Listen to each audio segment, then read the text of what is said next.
IQOO का ये जो Z7 Pro 5G स्मार्टफ़ोन है, ये काफ़ी अमेज़िंग दिखता है। ख़ास करके ये जो कलर है, ब्लू लगून, इसने मुझे काफ़ी इम्प्रेस किया है। एक तो जो कलर्स हैं, जो शेड्स हैं, काफ़ी अमेज़िंग है।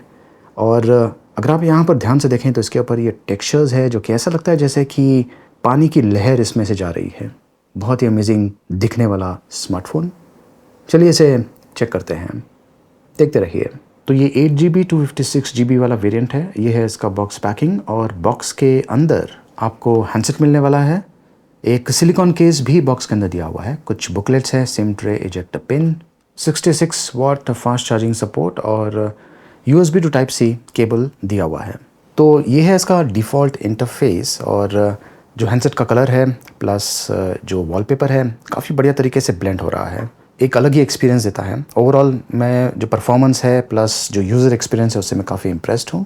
ये जो कर्व डिस्प्ले है ये अलग ही लेवल का एक्सपीरियंस देता है, काफ़ी अमेजिंग लगता है। लेकिन ये जो डिस्प्ले है इसे आपको थोड़ा सा संभाल कर यूज़ करना है क्योंकि ये थोड़े से ब्रिटल होते हैं। खास करके जो एजेस हैं यहाँ पर अगर आपके हाथ से गिरता है तो कर्व डिस्प्ले जो होते हैं इनका टूटने का चांसेस ज़्यादा होता है, तो इन्हें संभाल कर यूज़ कीजिए।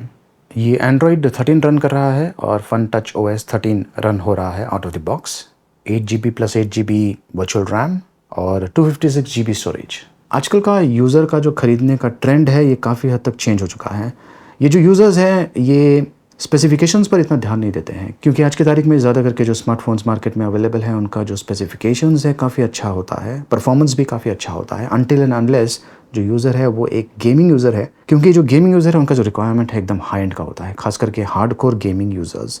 जो नॉर्मल यूज़र्स है उनको ज़्यादा करके जो स्पेसिफिकेशंस है उससे फ़र्क नहीं पड़ता है क्योंकि उन्हें कोई भी स्मार्टफोन वो ख़रीदते हैं 10,000 से लेकर हाई रेंज तक उन्हें अच्छा ही परफॉर्मेंस मिलने वाला है। तो जो मेन क्राइटेरिया है आज की तारीख में वो है लुक्स। जो यूज़र्स हैं वो ये देखते हैं कि जो हैंडसेट है उसका लुक कैसा है। इनफैक्ट कैमरे को भी ज़्यादा इंपॉर्टेंस नहीं देते हैं क्योंकि आज की तारीख में ज़्यादा करके जो स्मार्टफोन्स हैं इनका कैमरा भी एटलीस्ट एवरेज, अबव एवरेज या फिर एक्सीलेंट कैटेगरी का मिल ही जाता है। अगर आप आज के जो फ़ोन्स हैं इन्हें 5 साल पहले जो फ़ोन्स मार्केट में अवेलेबल थे उनके साथ में कंपैरिजन करें तो आपको ज़मीन आसमान का फ़र्क मिलने वाला है। लेकिन जैसे कि मैंने कहा जो नए फ़ोन्स लॉन्च हो रहे हैं इनका जो परफॉर्मेंस है प्लस जो कैमरा क्वालिटी है काफ़ी हद तक ये इम्प्रूव हो चुका है। ये जो आईकू का हैंडसेट है ये डुअल सिम स्लॉट के साथ में आता है। अब 2 5G सिम्स, नैनो सिम्स इसमें यूज़ कर पाएंगे। आईकू Z7 Pro ये बहुत ही बढ़िया डिस्प्ले के साथ में आता है। एमोलेड डिस्प्ले है 6.78 inches, full HD plus 120 hertz refresh rate. Touch sampling भी इसका काफ़ी बढ़िया है। वीडियो वॉचिंग के लिए जो डिस्प्ले है ये काफ़ी बढ़िया है, लेकिन ये सिंगल स्पीकर के साथ में आता है। यहाँ पर ये स्पीकर दिया हुआ है, इसमें स्टीरियो स्पीकर्स नहीं है। इसमें डायमेंसिटी 7200 चिपसेट यूज़ किया गया है। परफॉर्मेंस इसका इम्प्रेसिव लेवल का है। 7,11,000 के आसपास स्कोर है। आमतौर पे मुझे 4 लाख के आसपास, 5 लाख के आसपास स्कोर मिलता है, काफ़ी बढ़िया है। गेमिंग आप इस पर डेफिनेटली कर पाएंगे।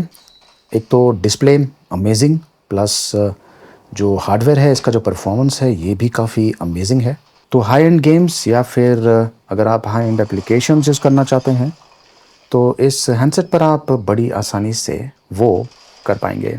अब इस प्रकार के जो हैंडसेट्स हैं ये गेमिंग यूज़ के लिए नहीं बने हुए हैं, लेकिन ये हीटअप को काफ़ी बढ़िया तरीके से हैंडल करता है। अगर आप हैवी गेमर हैं इस पर आप काफ़ी देर तक गेम्स खेल पाएंगे।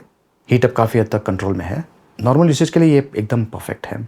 LPDDR4X रैम है, UFS 2.2 स्टोरेज। रियर साइड पर 64 megapixel primary camera plus 2 megapixel bokeh. इसमें GW3 सेंसर यूज़ किया गया है, OIS के साथ में आता है। 16 मेगापिक्सल का सेल्फी कैमरा दिया हुआ है।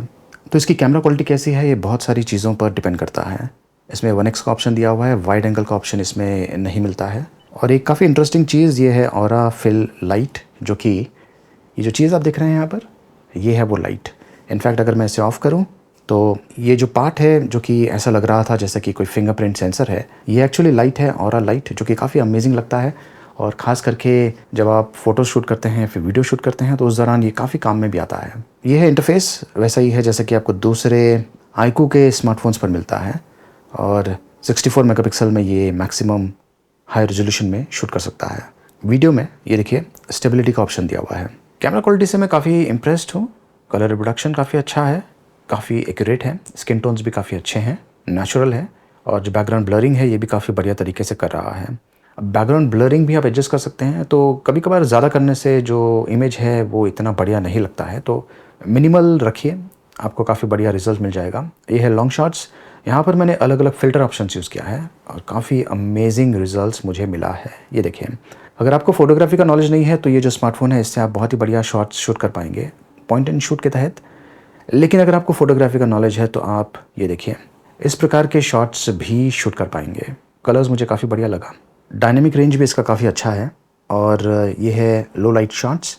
कैमरा क्वालिटी मैं कहूँगा कि अबाव एवरेज लेवल का है। सोशल नेटवर्क्स पर शेयर करने के लिए काफ़ी बढ़िया है। ये 5G स्मार्टफ़ोन है, वाईफाई 6 सपोर्ट के साथ में आता है। इसमें NFC नहीं दिया हुआ है। बैटरी 4600 mAh की, जो कि आपको अप टू 1 डे का परफॉर्मेंस आसानी से दे देगा और 66 वाट चार्जिंग सपोर्ट के साथ में आता है। बहुत ही जल्दी हैंडसेट को ये चार्ज कर सकता है।